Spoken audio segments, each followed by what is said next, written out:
record. Cool. Just, Um, can you guys still see my screen? yes. Okay. Good morning, everybody. Thanks for the intro. My name is Jay Donovan. I'm the COO at Visible Magic, and we're a global digital development agency headquartered in Brooklyn, but we are distributed. And, let me, for the agenda, what I really wanted to get into today was, we're going to discuss these four topics really and how they kind of come together as to show how like a blended shore, everyone has their,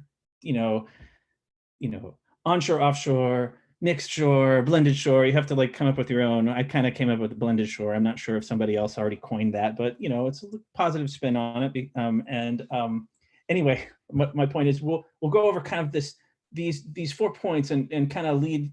I want to leave you with a kind of a toolkit that you can kind of use if you're trying to assess a partnership opportunity with somebody. So you kind of know, things you may not have thought of.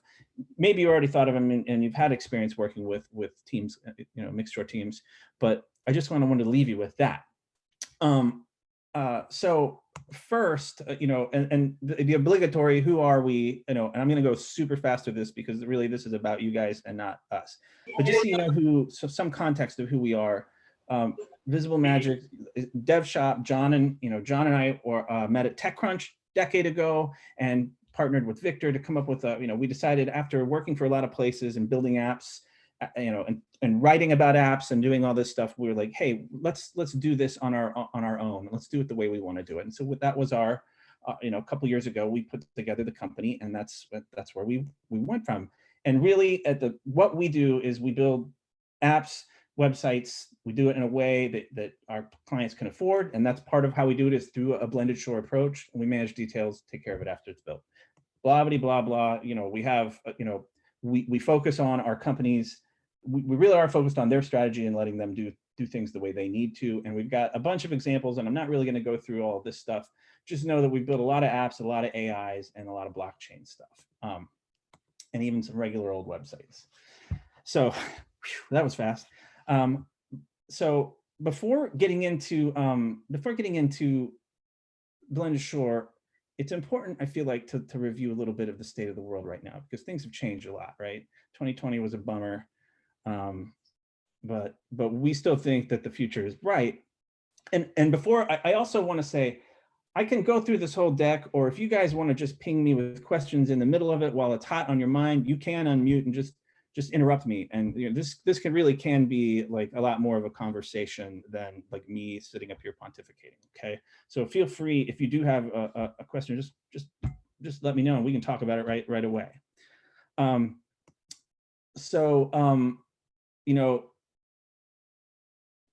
Let this GIF play through. At the risk of stating the obvious here, Animal House there. There's been a lot going on lately, right? Like between COVID and an election going on and changes in our political environment and changes in social environments, there's really been a ton going on, and it's undeniable, really, COVID's effect on accelerating change. It's really been, in the last year, one of the biggest things affecting the business world, and you guys know this, right? I'm not like saying anything we don't know about. But the changes, we follow the market pretty closely as we're thinking about how we're going to work with people and how we should work with people and how people need to be worked with. And we've already seen how COVID's changed a lot of e-commerce, retail companies moving to e-commerce. It's really accelerated that.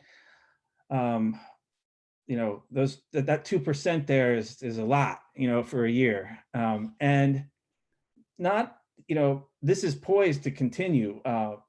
This may possibly forever change. And thinking about what's coming up with the holiday coming close, digital services have increased adoption since April, like gangbusters, right? And a lot because of COVID, right? People are trapped at home. You've seen the Amazon trucks show up every day in your neighborhood, more than they ever did.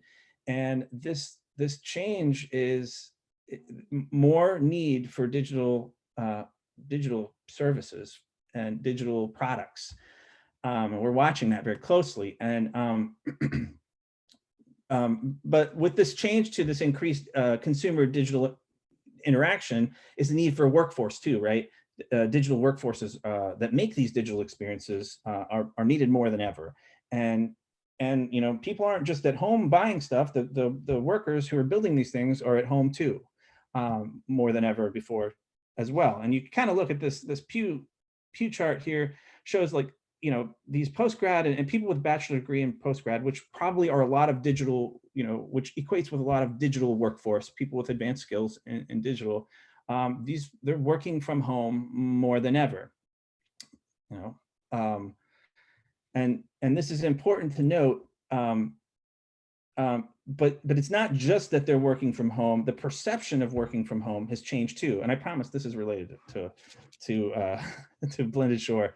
But the perception of working from home is changed too. Like 40%, 2% of the labor force working from home full time, right? And it used to be like, you know, you remember, if for some of you guys and gals out there that like worked at agencies or an enterprise, you know, I'm working from home, you know, you could go back 2 years or 2 or 3 years, you know, working from home, kind of there was a stigma like, oh, you know, so-and-so's working from home. That means they're like out in the park or something. But now it's common, right? And everyone gets it, and everyone has to do it because of this last like super fast this event that caused everyone to have to move to this kind of working mechanism.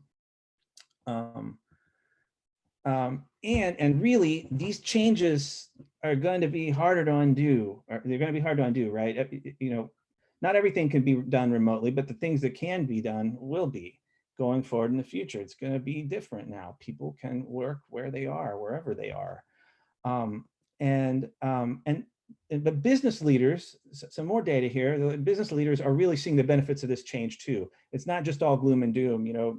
Maybe they dragged their feet prior to COVID on letting people be remote workforces, but it's provided a chance to make sweeping changes. And there's been like a lot of capital savings for, you know, business leaders are keeping track of, right? Where they've got a lot of real estate leaving that they don't have to maintain as much, and they have access to talent. There's a lot of things to like, and there hasn't been really a productivity drop in terms of digital in any event. Productivity, people have adapted to the tools faster than ever, and there's a lot of upside to that. My former employee, the last place I worked, Synchrony, you know, they closed, you know, they went as far as letting all of their employees go remote from now on forever, right? And we're talking like call centers, right?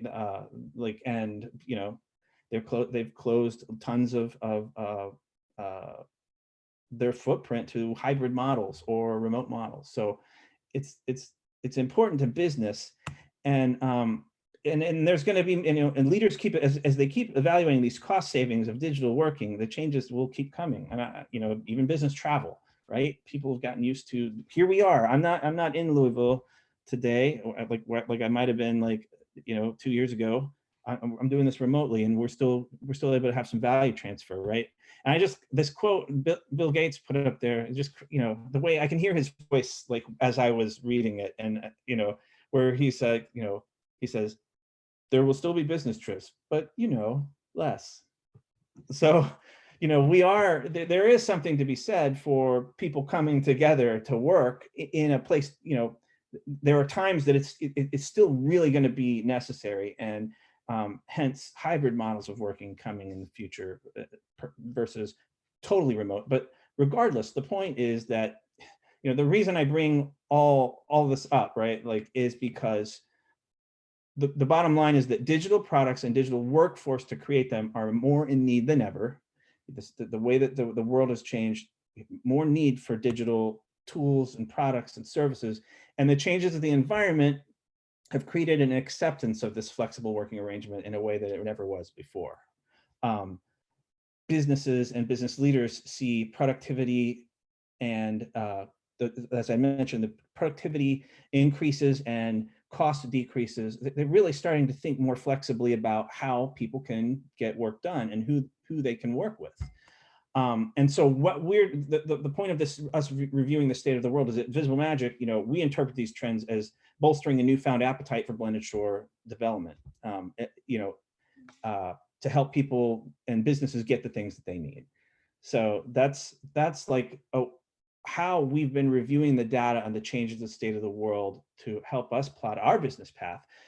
But also, we're just one piece in that larger, we think the model will work for us, but it also works for the people out there who need to get stuff done. People still need to get stuff done in digital, and they need people to do it. And they're more open to like people being wherever they might need to be to, wherever they might be doing it. So that's the big picture there. Yeah, I can pause for a second to see if anyone has any questions about that before I go on to the next section. Does anybody have anything that they want to comment on or a question? I do, Jay, and maybe you might get to this later, but with what you're saying, obviously the need for more digital products is going up. I've heard you say that, but does that mean that with supply and demand, are prices going to be getting even more expensive for services, or due to offshore, does that mean that might we see some more reasonably priced in-house or not in-house, but in country that might be able to, entrepreneurs, obviously, if they're struggling, they might do like no code, but often, non-technical founders are having issues getting off the ground because they don't have that technical founder. And I'm getting questioned all the time about where to find offshore creators. So where do you see prices going? So there's some data that suggests that actually competition with onshore developers it's going to be problematic for onshore developers competing now with global. It doesn't really matter if it doesn't matter where you live, you may not be able to charge as much onshore as they have been, these kind of premium prices. So it's going to potentially drive prices down, but maybe even onshore as well, which then creates competition for itself, but that is all still up in the air. It's going to take a while for that to come out. But costs, I feel like, are going to decrease for some of the things, but there's a really important part of this that I'll get to later about cost, and it's not always just about cost. So which kind of leads to the next thing is that, like, if it's so great, like if offshore, and near shore, mixed shore, not everybody's had it's been around for a while, right? And we're not just starting to do this. We've been doing this in the business world since the 80s and before, but not everybody's had such a great experience with it, right? And in theory, the benefits of blended shore partnerships seem really clear, right? You can like start work really fast. You can like spawn teams quickly, start working immediately. As a business, you can focus on the things that you're best at, strategically, and then you can get remote teams to just make your vision come true. Capital investments are lower on workspace for these staff, and you minimize your HR efforts. There's all these things that sound really good, right? But it's not always been that great for everybody, right? And not all rainbows and unicorns. Solid partnership is just like any kind of business partnership. It really requires careful contemplation.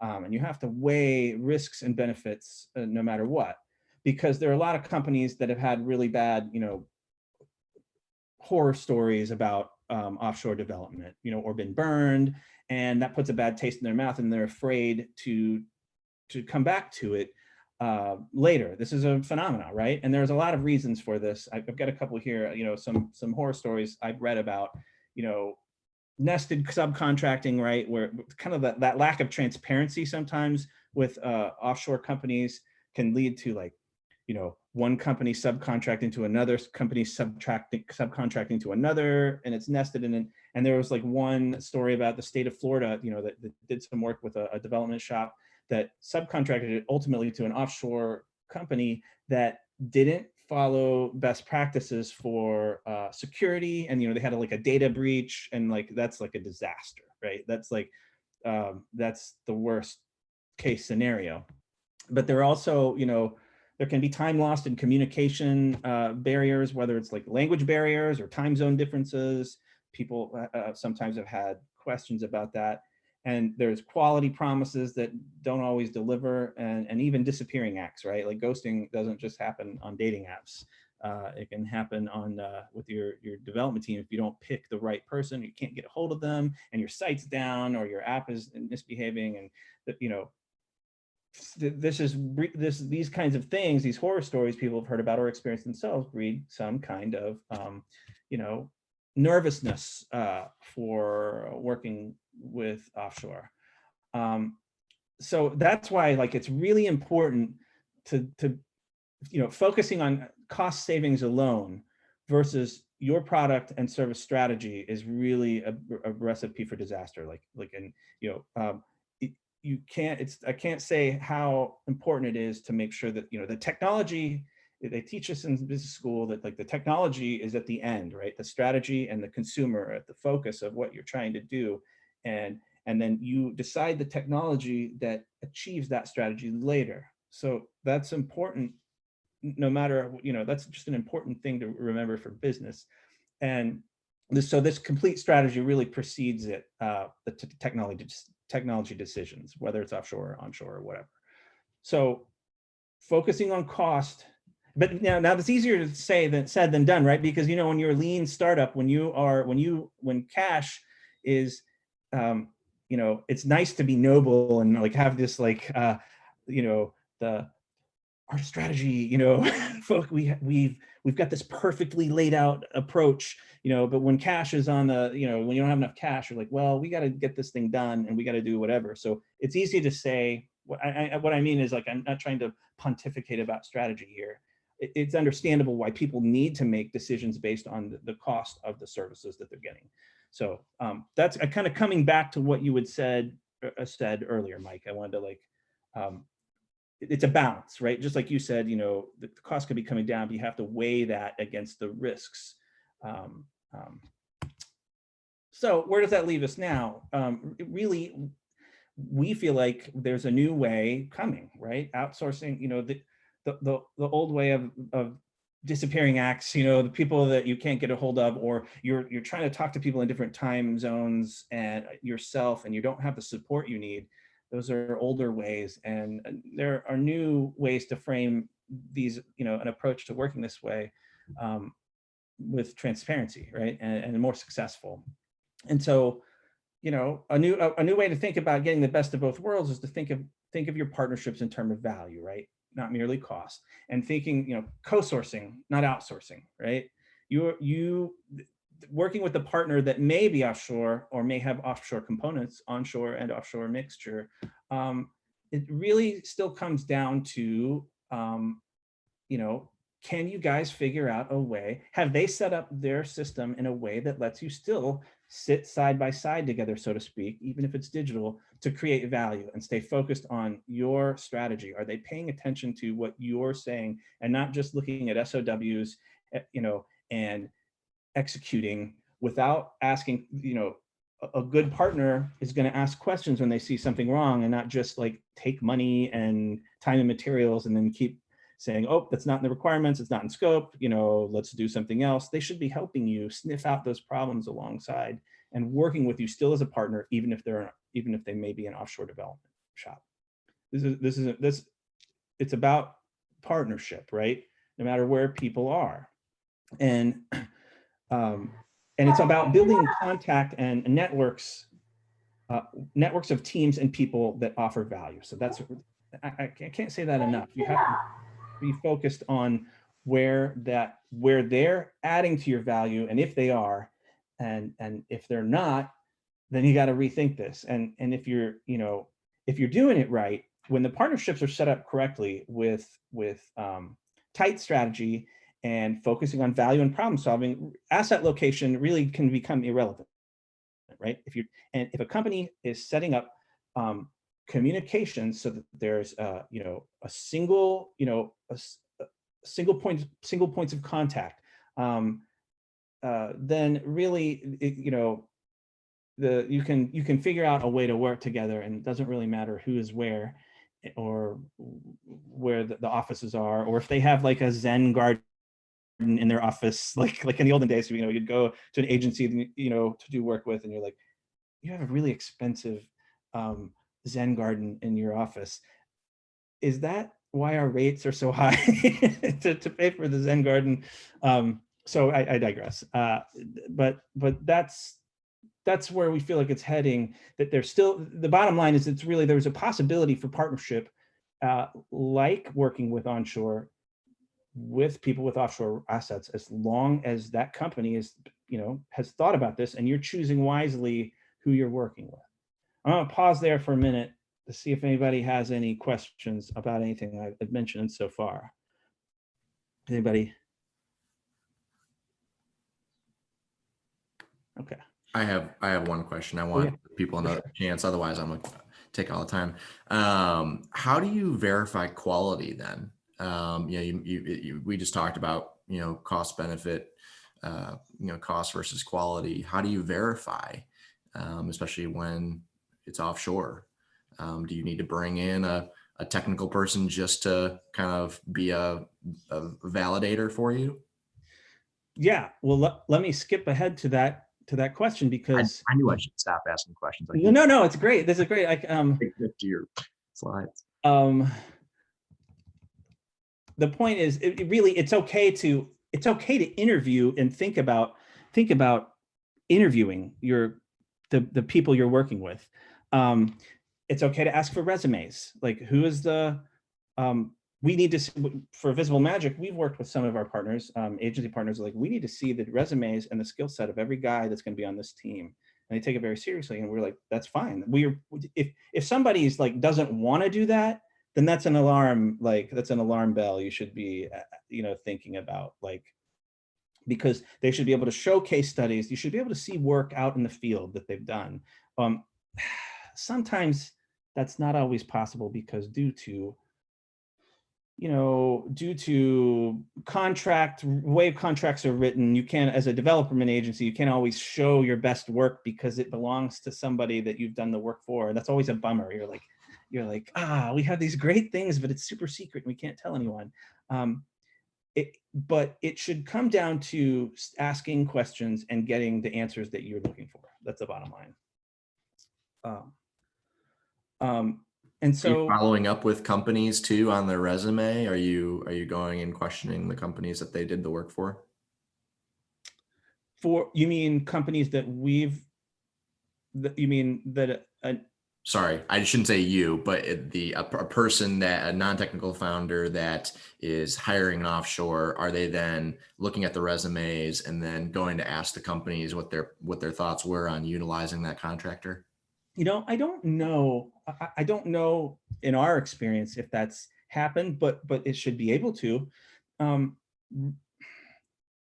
Listen, like, you're gonna, if you're a company and you're trying to be sneaky and you're trying to not be totally transparent with where the work is and who's doing the work, and you're gonna get caught eventually, and it's gonna destroy your reputation. And a solid company will be transparent with anything you want to know, I feel like. And I mean, that's how we that's how we protect our reputation, is just by letting work speak for itself. And good companies you see out there should, you know, you should follow your gut. I feel like if there's something that seems kind of weird, or I can't get this information, or you know, it's an alarm bell, right? So I feel like you should be able to ask, say, like, hey, can you put me in contact with the company that you did this work for? I'd like to ask them some questions. That has actually happened to us. Well, one potential client, it's like, I want to speak to the CEO of the company that you did this work for. And we're like, sure thing. We asked the CEO. The CEO was like, yeah, you guys did a good job. So he didn't have any problem with it. Like, all those problems take care of themselves, I feel like, when both the client and the provider are transparent with each other. That's key. I kind of wanted to put together, I call this a toolkit. Really, it's just a bunch of questions. Toolkit is like a way to say it, make it sound more important or something. These are a couple questions I put together that like can help people, you guys out there that are listening, you may already know all this. This may be well in your realm. And so I'd mostly just put these together in case there was maybe one question you hadn't thought of, or if there was, this is just kind of the baseline. There's always way more that there could be. But there's questions you want to ask yourself, I feel like, as a company, and questions you want to ask a potential offshore partner too. So first, you need to ask, like, what kind of team do I really need? What, does this need to be a beginning to end? Do I only need certain kinds of developers? Do I need dev leads? Do I need, do I need design design that goes along with the dev and UX? Do I need, the bare minimum? Do I need large? Do I need maintenance? Do I need a maintenance contract? There's all these kinds of things. Like once your product strategy or your service strategy is complete and you've gotten to that technical, technical decisions to make the technical partnership decisions. This is where having your complete strategy becomes very important, because then you can look back at that and say, oh, I am going to need a maintenance schedule. This is an app. We're going to express this as an app, and an app is never complete. It's a piece of software that lives, and you're always going to have a maintenance cycle going forward from now on. So these are the things you have to ask yourself first. And a good partner will help suss that out if you're not asking it, but sometimes they don't. So you need, it's something to consider. You also, I feel like another thing to ask yourself is, in the detail, in the weeds, what is the stack I need? What are the actual tools and technologies that I need? And this is where you can ask your partners about the latest. This is where you can start to, if you don't know that yourself, you might ask them. You might ask potential partners, like, what do you think? How would you guys do this? What's your experience for where trends are headed and where technologies are headed? For example, we see a lot of React JS work, and both React Native and React websites. It's really come on strong, and we keep that staffed for skills because the demand is starting to increase for it, and we can move faster and keep that technology on staff. You still have WordPress needs. People still need WordPress websites. People still need, straight iOS and Android, not a platform play. So there's all kinds of things to ask, and a good partner will also help you ask the questions. They will ask the questions back to you if you didn't ask it, because they want it to work smoothly for you. So besides asking yourself things, there are some things you can ask your partner. What kind of agile platform, what kind of agile experience do they have? Is it safe agile? Is it enterprise? Do they do design sprints as waterfall, but then do development sprints as agile?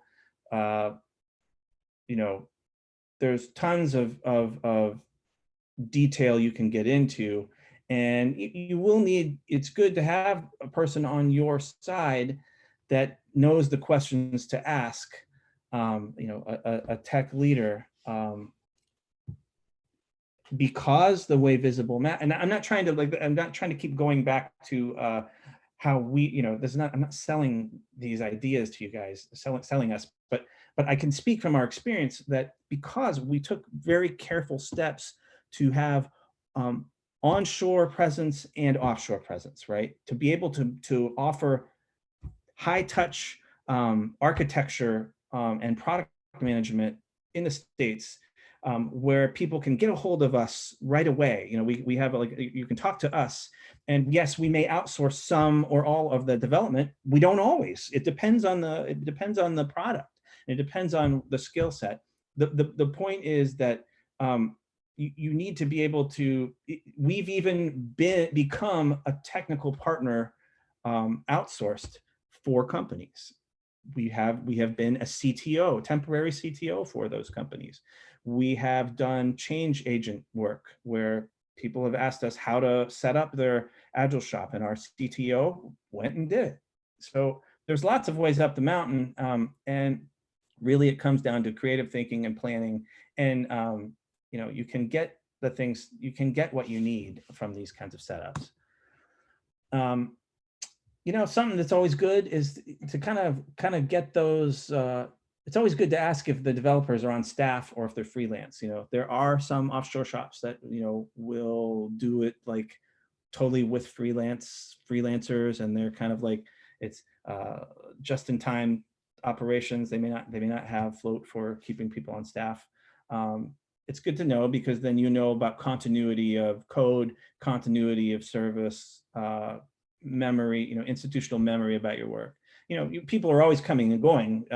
Developers can always be coming and going, but it's just something to ask, and they should tell you outright. It's always good to ask, right at the beginning, like, hey, how do you guys manage? If you guys do have certain offshore assets, how do you manage these time zone differences? Do I have, as a client, I'm like, do I have to manage this? And the answer should be no. You shouldn't have to manage those things. That should be the part of the high touch service that you get, where when you're working with a mixed shore or a blended shore operation that's doing it right, to the client, it should just be like any other company, right? It doesn't even matter. You take that complete, we're talking a lot about it today because we're kind of examining it from the inside, but for a client, it should be like working with any other company anywhere, onshore, offshore. It should not matter. They should be setting it up and applying the right kind of customer service to you and communication, such that it is irrelevant where assets are located. And that's really the bottom line of my presentation, is like, if it's done right, it doesn't matter where people are. You can reap the benefits of high skills, onshore creatives, onshore architecture, and cost savings of the offshore piece. So that's really what I had to share today. And I'd like to, you can always get a hold of us. Here's my contact info, not just for work, but if you have a question, you're like, hey, can you point me in the right direction on something? Or like, I got a question about this, or what are you reading these days? Feel free to email me, j@visiblemagic.com anytime. If you think of something, or if you don't have a question right now and you think of something later, always feel free to reach out. That being said, does anybody have any questions? I've kind of come toward the end here. Does anybody have anything they want to ask? Thank you so much for that, Jay. Yeah, please ask your questions now for Jay.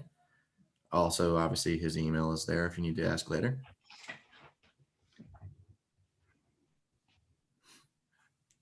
Jay, my question is, we talked about verification of quality. We talked about that for a little bit because obviously that's what makes me the most nervous. But where do you even go to find quality teams? Where do you go to find quality companies? I mean, there's a bunch of online, just websites and platforms of different companies popping up all the time now, but that are just to source that. But what's the location that you recommend going to for finding a development team? Mm-hmm. You should go to Visible Magic. Of course, right? No,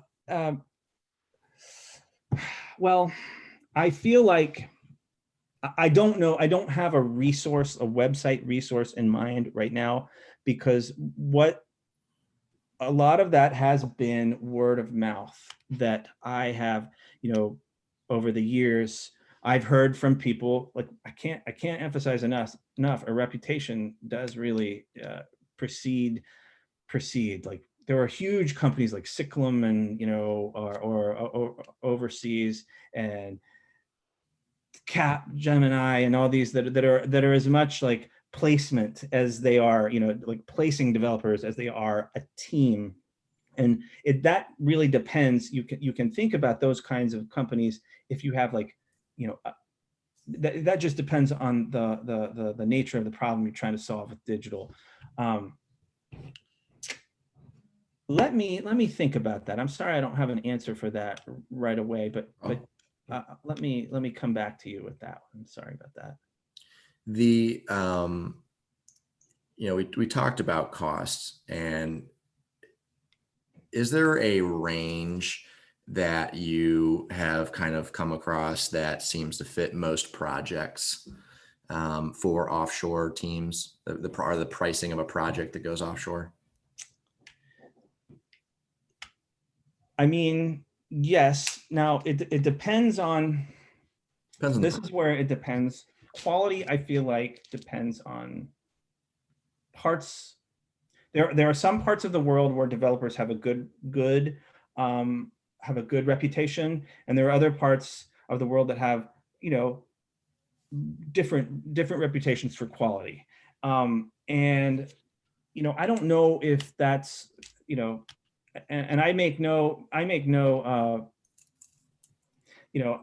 I don't want to weigh in so much on that, whether that's true or not, like, because really it comes down to if you've done your due diligence with working with the partner.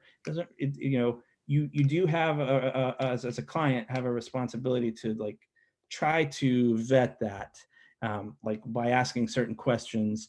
In terms of cost, have I, it always depends. This is one of those things where like it just always depends on the nature of the work.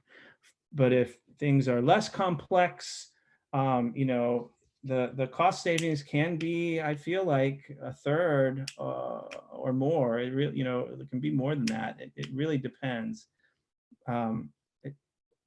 That's possible to achieve, though, a third of what you would pay onshore.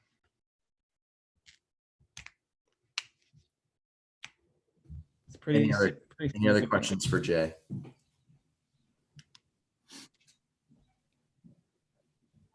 Awesome. Well, thank you so much, Jay, for your time. If you guys liked this session, obviously check out his LinkedIn as well as thevisiblemagik.com in the chat. And if you want to follow along with more events like this, follow the amplify.com. We have events, news, we celebrate wins. I'm going to go ahead and hit stop.